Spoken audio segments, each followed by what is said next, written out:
그 여자를 내 딸 민서 자리에 앉히겠다고? 한동석을 냉정하게 쏘아보던 박정수 여사의 눈빛은 차디찼습니다. 그녀에게 마광숙은 그저 자신이 목숨처럼 여겼던 딸의 빈자리를 넘보는 무자격자에 불과했죠. 하지만 에스테틱에서 다시 만난 공주실의 이야기가 끝났을 때 박정수 여사의 눈빛은 이전과는 완전히 달라져 있었는데요. 과연 그날 두 사람 사이에는 무슨 일이 있었던 걸까요?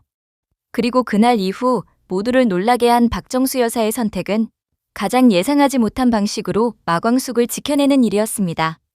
이 따뜻한 반전의 이야기가 계속되길 원하신다면 지금 바로 구독과 좋아요 부탁드립니다. 비서실에서 연락받았죠? 우리 한 회장이 예약 넣었을 텐데? 박정수 여사는 천천히 고개를 돌렸습니다. 그녀의 시야에 들어온 것은 다름 아닌 공주실이었죠. 며칠 전 이곳에서 우연히 마주쳤을 때 공주실이 마광숙의 어머니라는 사실을 알아차리고는 속으로 역시나 싶었던 기억이 박정수 여사의 머릿속에 또렷이 떠올랐어요. 공주실도 박정수를 보자마자 눈을 동그랗게 뜨며 다가왔습니다. 어머, 여기서 또 뵙네요. 박정수는 옅은 미소를 지으며 고개를 끄덕였죠. 네, 또 오셨네요. 오늘도 간신히 시간 냈어요. 한 회장이 매일 관리받으라고 해서 그냥 들른 거예요. 공주실은 특유의 소탈한 말투로 가볍게 웃었지만 그 안에 묘한 자부심이 묻어 있었죠. 박정수는 커피잔을 내려놓고 다시 공주실을 바라보았습니다. 그럼 관리 끝나고 나서 혹시 시간 괜찮으시면 잠깐 차라도 한잔하면서 이야기 좀 더 나눌 수 있을까요? 공주실이 의외라는 듯 눈을 깜빡였어요.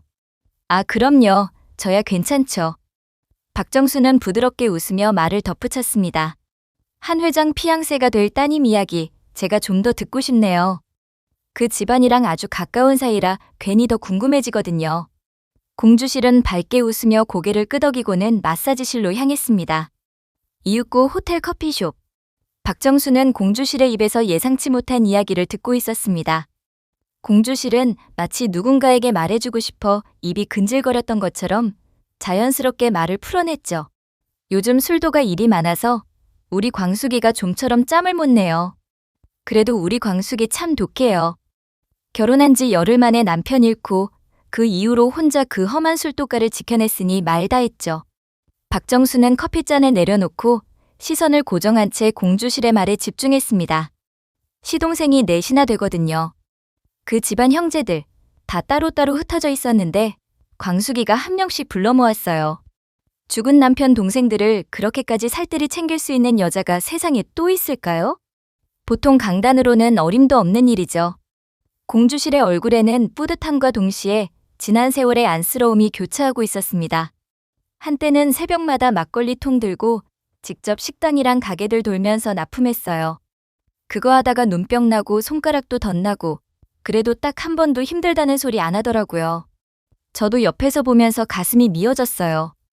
언젠가 큰 식당에서 납품한 막걸리가 상했다고 클레임이 들어왔어요. 사실은 그 집에서 보관을 잘못한 건데 광숙이가 사과하면서 새 술을 무료로 다 바꿔줬거든요. 그러고 나서 집에 와서 혼자 울고 있는 걸 봤어요. 엄마, 내가 뭘 잘못했을까 하면서. 공주실은 손수건으로 눈가를 닦았습니다. 그때 제가 그만하자 이제 그만 힘들어하지 말자고 했는데 광숙이가 뭐라고 했는지 아세요? 엄마, 시부모님이랑 장수 씨가 평생 일궈놓은 술도가인데 내가 망칠 순 없어. 라고 하더라고요.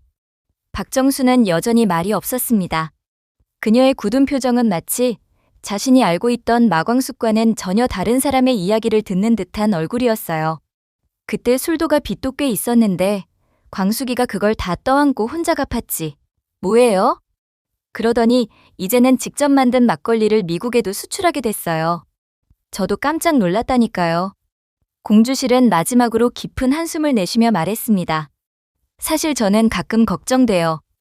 광숙이가 너무 혼자 모든 걸 감당하려고 해서 한 회장님 같은 분이 옆에 있어주시니까 든든하긴 하지만 그래도 엄마 마음에는 내 딸이 또 상처받을까봐 무서워요. 박정수가 처음으로 입을 열었습니다. 상처받을까봐 무섭다고 하셨나요? 네, 광숙이가 워낙 착해서 남들이 이용하려고 들면 거절을 잘 못해요. 그래서 더 마음이 쓰이죠. 공주실은 마지막으로 미소를 지으며 말했습니다. 그 아이, 겉으론 여려 보여도 책임감 하나는 끝내줘요. 요즘 같은 세상에 우리 광숙이 같은 사람 눈 씻고 찾아봐도 없을 겁니다. 안 그런가요, 여사님? 그 말을 마지막으로 공주실은 자리에서 일어났습니다. 어머, 제가 말이 너무 많았네요. 벌써 갈 시간이 됐어요. 여사님도 오늘 하루 평안하게 보내세요. 공주실이 커피숍을 나서자 박정수는 한참 동안 창밖을 응시했어요. 그녀의 눈빛은 깊은 생각에 잠긴 듯 흔들리고 있었는데요. 이내 무언가 단단히 결심한 듯 핸드백에서 휴대폰을 꺼내들었죠. 김 기사 나야. 독수리 술도가라는 곳으로 지금 당장 가야겠네. 내 눈으로 직접 확인해야겠어.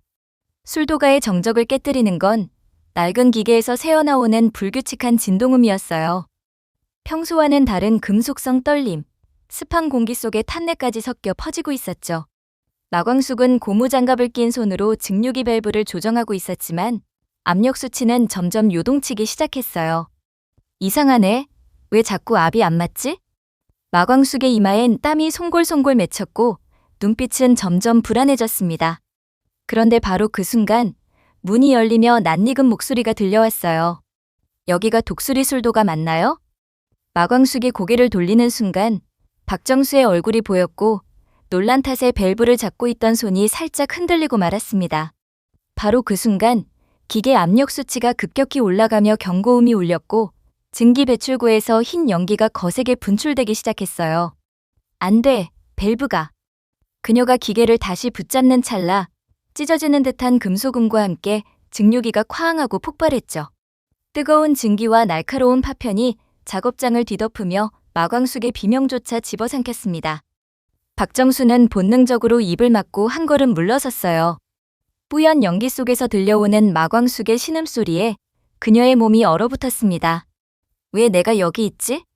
박정수의 머릿속이 복잡하게 돌아갔어요. 이 여자를 견제하러 온 거 아니었나? 그런데 지금... 하지만 뿌옇게 시야를 가리는 증기 너머로 힘없이 쓰러지는 마광숙의 형체가 보인 순간 박정수의 눈앞에 15년 전 사고 속에서 쓰러져 가던 딸의 모습이 섬광처럼 스쳐 지나갔습니다. 민서야.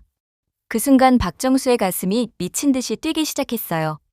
15년 전 교통사고 현장에서 딸을 구하지 못했던 그 절망적인 순간이 생생하게 되살아났습니다. 이번에는 내가 구해야 해. 그녀는 마치 홀린 듯 위험조차 잊고 연기 속으로 몸을 내던졌어요. 마광숙 씨. 연기를 헤치며 마광숙을 찾아낸 박정수는 그대로 끌어안아 밖으로 데리고 나왔습니다. 119. 누가 119 불러요? 마광숙을 안전한 곳으로 옮긴 박정수는 그제야 자신이 무슨 일을 했는지 깨달았어요. 의식을 잃은 마광숙의 얼굴을 바라보며 그녀는 속으로 중얼거렸습니다. 왜 내가 이 사람을 구했지? 난 이 사람을 미워했는데. 마광숙의 창백한 얼굴에서 민서의 모습이 겹쳐 보였어요. 공주실이 한 말들이 다 사실이었나? 박정수는 마광숙의 손에 난 상처들을 바라봤어요. 거칠고 상처투성이인 그 손이 얼마나 많은 고생을 해왔는지 한눈에 알 수 있었습니다. 고자동 공장장이 뛰쳐나왔고 마광숙은 곧 의식을 잃은 채 병원으로 이송되었어요. 응급실 앞, 정막이 감도는 복도에서 박정수 여사는 고개를 숙인 채 앉아 있었어요. 그 순간 복도 끝에서 요란한 구두 소리와 함께 익숙한 외침이 들려왔습니다. 광수가, 내 딸 어딨어? 공주실이 눈이 뒤집힌 채 병원으로 뛰어들어왔고 복도에 앉아있는 박정수를 보자마자 멈칫했어요. 어머, 여사님이 왜? 설마 지금 이 사고랑 무슨 관련이라도? 공주실은 혼란과 불안, 경계심이 뒤섞인 표정으로 박정수를 바라보았습니다. 박정수는 천천히 고개를 들었어요. 사실은 제가 한 회장 장모입니다. 그 순간 공주실의 얼굴에서 핏기가 싹 사라졌습니다. 그녀의 눈은 놀라움과 충격으로 커졌고 입은 쉽사리 다물어지지 않았어요. 박정수는 어렵사리 말을 이었습니다. 그동안 제가 마광숙 씨를 탐탁지 않게 여겼습니다. 15년 전에 세상을 떠난 제 딸이 너무나 소중해서 그 딸의 자리를 다른 사람이 차지하는 게 싫었습니다. 감히 아무나 그 자리에 들어올 수 없다고 생각해서 그래서 사위의 재혼을 반대했습니다. 박정수의 목소리는 낮았지만 단단했어요. 그런데 오늘 제 생각이 틀렸다는 걸 알았습니다. 마광숙 씨는 제 딸의 빈자리를 채우려는 사람이 아니라 그 자체로 빛나는 사람이더군요. 박정수는 조용히 고개를 숙였습니다. 그동안 마광숙 씨를 곱지 않은 시선으로 봤던 것, 진심으로 사과드립니다. 복도엔 묘한 침묵이 흘렀고 공주실은 여전히 얼떨떨한 표정으로 박정수를 응시했어요. 이 예상치 못한 고백과 사과에 어떻게 반응해야 할지 갈피를 잡지 못하는 듯했죠. 복도에는 어색하면서도 묘한 기류가 흘렀습니다. 그날 밤 술도가의 CCTV를 검토하던 고자동은 컴퓨터 화면을 바라보며 이마를 찌푸렸어요. 발효기계 폭발 직전의 로그 기록을 확인하던 중 그는 기계에 비정상적인 조작이 가해졌다는 사실을 포착한 것이었죠. 여기 이상한데 발효기 내열 밸브 쪽 누가 고의로 세팅값을 바꿨어. 곁에 있던 오천수가 놀란 듯 고개를 들었습니다. 누가 건드렸단 말이에요? 고자동은 심각한 얼굴로 마우스를 움직이며 CCTV 파일을 불러왔고 한밤중 술도가에 누군가 침입한 흔적을 발견했어요. 새벽 1시 42분. 검은 점퍼에 모자를 깊게 눌러 쓴 남자가 몰래 출입문으로 들어서는 모습이 고스란히 담겨 있었죠. 그 순간 오광수가 화면을 뚫어지게 바라보다가 낮은 목소리로 말했어요. 이 사람 독고탁이야. 분명히 그 사람이야. 그 말에 오응수가 눈을 부릅뜨며 말했습니다. 이 인간, 진짜 미친 거 아냐? 우리 술도가 망하게 하려고 일부러 기계를 건드린 거라고. 오천수는 이를 악물며 말했어요. 그럼 형수님이 다친 것도 전부 그 인간이 계획한 거란 얘기야? 모두의 시선은 이제 하나의 방향을 가리키고 있었어요. 바로 독고탁. 병원 중환자실. 뿌연 유리창 너머로 간신히 마광숙의 형체가 보였습니다. 박정수 여사는 여전히 복도에 앉아 간절히 기도를 올리고 있었어요. 그때 희미하게 들려오는 의료진의 분주한 움직임과 함께 중환자실 문이 열렸습니다. 환자분, 의식 돌아오셨습니다. 박정수는 벌떡 일어났어요. 그녀가 망설임 없이 병실 안으로 들어서자 침대에 힘없이 누워있던 마광숙의 눈이 천천히 깜빡였습니다. 광숙은 흐릿한 시야 속에서 자신의 손을 잡고 있는 박정수 여사의 모습을 보고 깜짝 놀랐어요. 여사님이 왜 여기에? 광숙의 목소리는 힘없이 갈라졌습니다. 박정수는 조용히 미소를 지으며 광숙의 손을 꽉 잡았어요. 당신이 깨어나길 기다렸어요. 그리고 미안하다는 말을 하고 싶었습니다. 그 순간 병실 문이 거칠게 열리며 한동석이 창백한 얼굴로 뛰어들어왔어요.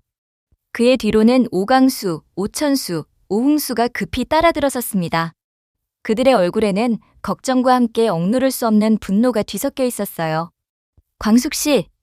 한동석은 마광숙의 침대 곁으로 달려와 그녀의 손을 잡았어요. 형수님, 큰일 났어요. CCTV 확인했는데 독고탁이 일부러 기계를 망가뜨렸어요. 오광수가 다급하게 외쳤습니다. 뭐라고요? 마광숙은 충격에 눈을 크게 떴고 한동석의 눈빛도 순간 얼어붙었어요. 박정수 여사 역시 이들의 대화에 모든 신경을 곤두세웠습니다. 오광수가 스마트폰을 꺼내며 CCTV 영상을 보여주었어요. 여기 봐요. 새벽에 몰래 들어와서 발효기 밸브를 조작했어요. 영상 속 검은 점퍼의 사내가 독고탁임을 확인하자 병실 안의 공기는 순식간에 차갑게 얼어붙었습니다. 마광숙의 얼굴은 삽시간에 굳어졌고 한동석의 주먹은 분노로 인해 서서히 떨리기 시작했어요.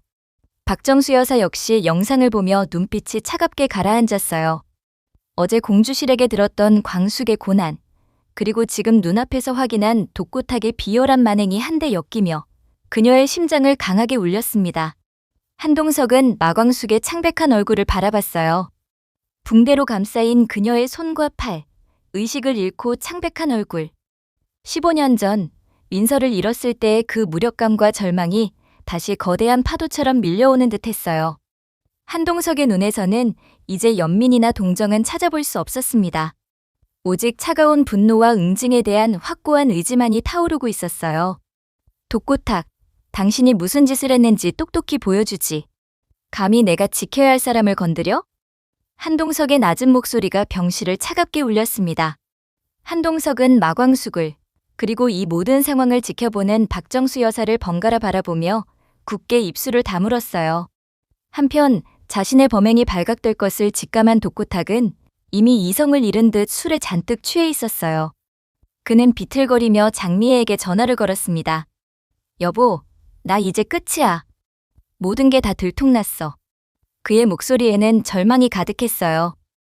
무슨 소리예요? 당신 또 무슨 짓을 한 거예요? 장미애가 싸늘하게 되묻자 독구탁이 억울하다는 듯 소리쳤습니다. 술도가 기계를 부쉈어. 그 지긋지긋한 술도가가 내 모든 걸 앗아가고 우리 가정을 망쳤으니까. 장미애는 경악하며 소리쳤어요. 당신 정말 미쳤어? 수화기 넘어 장미애의 절규는 독구탁의 귀에 닿지 않았어요. 그는 널브러진 술병들 사이에서 흐느끼며 중얼거렸습니다. 오범수, 내가 내 딸과의 관계를 끊지 않겠다고? 감히 날 무시해? 장미애, 당신마저 나랑 이혼하겠다고? 내 모든 게 망가지고 있어. 술도가, 그 빌어먹을 술도가 때문에. 독구탁의 눈은 광기로 번들거렸어요. 나는 그저 모든 걸 제자리로 돌려놓고 싶었을 뿐인데 왜 이렇게 됐지? 왜? 그때 독구탁의 집 문이 거칠게 열리는 소리가 들렸습니다. 동시에 비장한 얼굴의 한동석이 경찰과 함께 들어서는 모습이 보였어요. 한동석의 눈은 독구탁을 향해 이글거리는 분노로 타오르고 있었죠. 그의 뒤에는 오강수와 오천수, 오흥수도 서 있었습니다. 독구탁, 이제 당신 죗값을 치를 시간입니다. 당신이 발붙일 곳은 이 세상 어디에도 없을 거야. 평생 고통 속에서 벗어나지 못하게 하겠어요. 독구탁은 그들의 모습을 보고 순간 얼어붙었어요.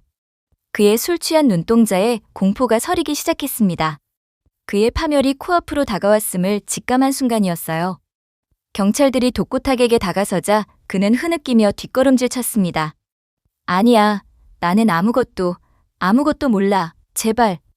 그의 처절한 몸부림에도 경찰은 독구탁의 팔을 잡고 수갑을 채웠습니다. 차가운 금속이 그의 손목을 조이자 독구탁은 비로소 모든 것이 끝났음을 깨달은 듯 고개를 떨궜어요. 한동석은 독구탁을 냉랭하게 내려다봤습니다. 오강수와 오천수, 오흥수는 독구탁에게 당장이라도 달려들 기세로 이를 갈고 있었어요.